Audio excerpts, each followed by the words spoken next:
दिगंबरा दिगंबरा श्रीपादवल्लभ दिगंबरा दिगंबरा दिगंबरा श्रीपादवल्लभ दिगंबरा. किती छान वाटतं ना नुसतं या मंत्र उच्चाराने. हीच तर खरी किमया आहे दत्तगुरूंच्या नामाची. आपल्या सभोवतीही दत्तत्व सदैव असते.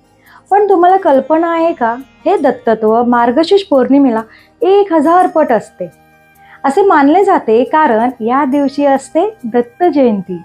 तर मंडळी, दत्तगुरूंची कथा फार वेगळी आहे.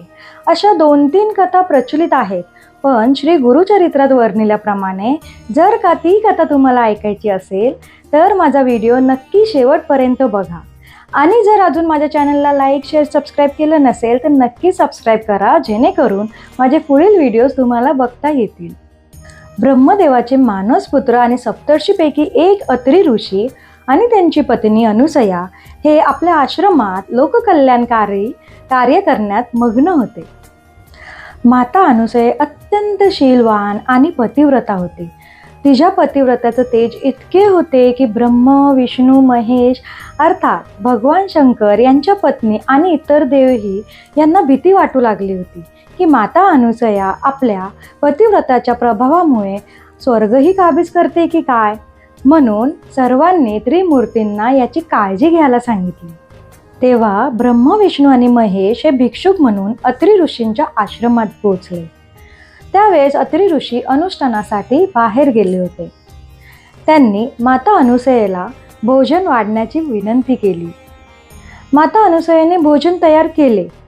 तदनंतर या तिन्ही भिक्षुकांनी अशी मागणी केली की अनुसया मातेने विवस्त्र अवस्थेत भोजन वाढावे.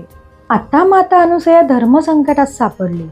भिक्षुकांना भोजन वाढले नाही तर अतिथी धर्माचा भंग होईल, आणि जर विवस्त्र अवस्थेत भोजन वाढले तर पतिव्रतेचा. तिने मनोमन आपल्या पतीचे स्मरण केले आणि स्वयंपाकघरातून पाणी अभिमंत्रित करून तिन्ही भिक्षुकांवर शिंपडले. तसे ते तिन्ही भिक्षुक तान्ह्या बाळात रूपांतरित झाले. त्या तान्ह्या बाळांना पाहून अनुसया मातेला पाना फुटला आणि मग तिने त्या बाळांना स्तनपान केले आणि त्यांची भूक भागवली.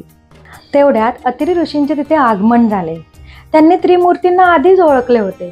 त्यांनी पुन्हा अभिमंत्रित केलेले जल शिंपडले आणि ते तिन्ही देव आपल्या मूळ रूपात आले.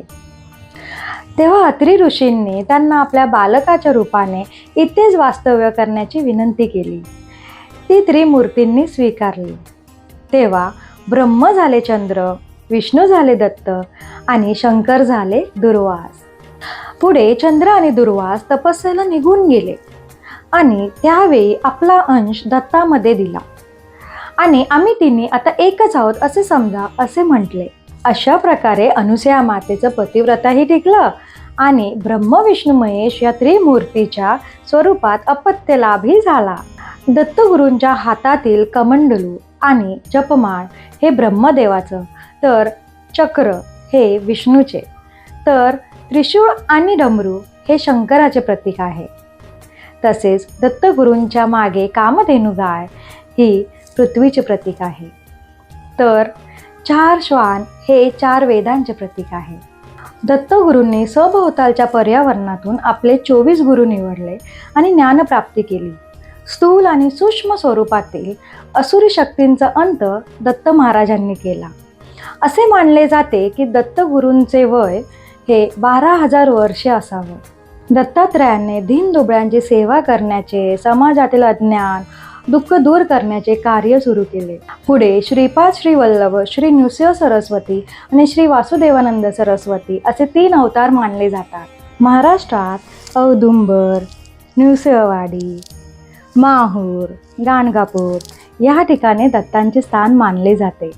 तसेच गुजरातमध्ये गिरनार, तर दक्षिण भारतात गुलबर्गा, पिठापूर यासारख्या ठिकाणी दत्तगुरूंचे अस्तित्व मानले जाते. दत्तगुरूंचं अस्तित्व जैन धर्मातही आहे. जैन धर्मात त्यांचा उल्लेख नेमनाथ असा आहे, तर मुस्लिम समाजात त्यांना फकीर समजतात.